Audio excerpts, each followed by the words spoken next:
got a question about Isaiah 8:19 through 20, and as well 2 Chronicles 33. Pretty much these are still related to pretty much the same practices in Leviticus 19 and as well as Deuteronomy 18.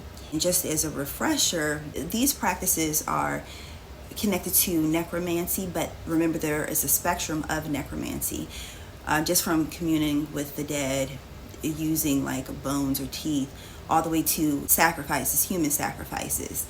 And with that being said, that typically a lot of times it was required a child sacrifice because it had to be innocent blood in order for it to conjure that specific spirit. So as far as what related to ancestors, because this stems from ancestors, like a post I did about ancestors, we don't have to do a human sacrifice to connect with our ancestors. And no, they're not demons, because ancestors are different than Shadim, or Shadim, and those are like demons. Those are like half animal, half human, or half two creatures, and you can see these in a lot of different across the board in a lot of ancient practices.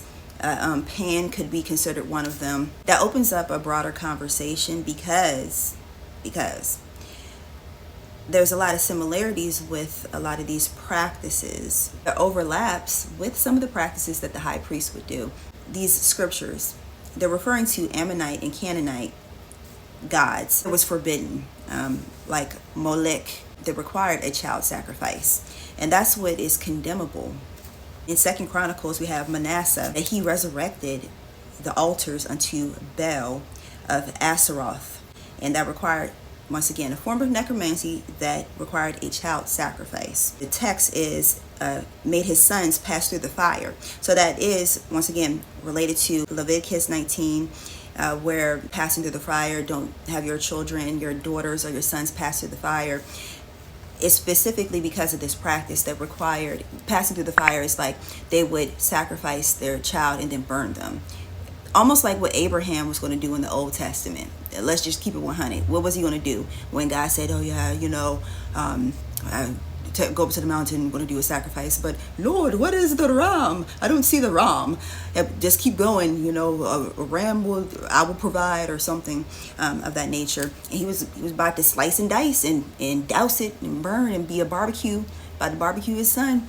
But God provided a ram. And why rams and bulls were sacrificed. And Baal is closely symbolically related to the bull, and we still have that in our culture now, especially when it comes to stocks and trading, because Baal, the Canaanite, is a Canaanite god of fertility and childbirth that required a child sacrifice.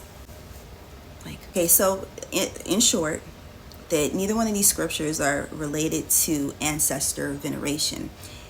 Now, they will use these to condemn people's ancestors, like connecting to the ancestors because of the wisdom and the knowledge. You could connect to your ancestors that are still living, but you could also gain wisdom from those that have passed on. And I'm going to continue. This may even be like a series where I will continue to dive into the scriptures and really answer these questions, because it's not just cut and dry. We also have to study the history of the formation, the canonization process of these texts, written in so many different languages, spanning over different cultural changes. And the final canonization that they call the King James Version of the Bible, his whole agenda was to gain political power. What better way to do that than through the church, the stronghold over the people? And it's still a stronghold over the people today. Solomon in 1 Kings 11:7, he built a high place unto a deity related to Molech. But yeah, this has nothing to do with the ancestors. Oh yeah, what they would do, they would say, these practices, grouping every person that wants to connect to their ancestors to these practices, and that's not the case. Some people may just want to look at photos and say, what would my grandmother say about this, or what would they think about this? Or I honor what my grandparents or my forefathers, what they did. even burning a candle in reverence of like the sacrifices that they made, that perfectly fine, journaling.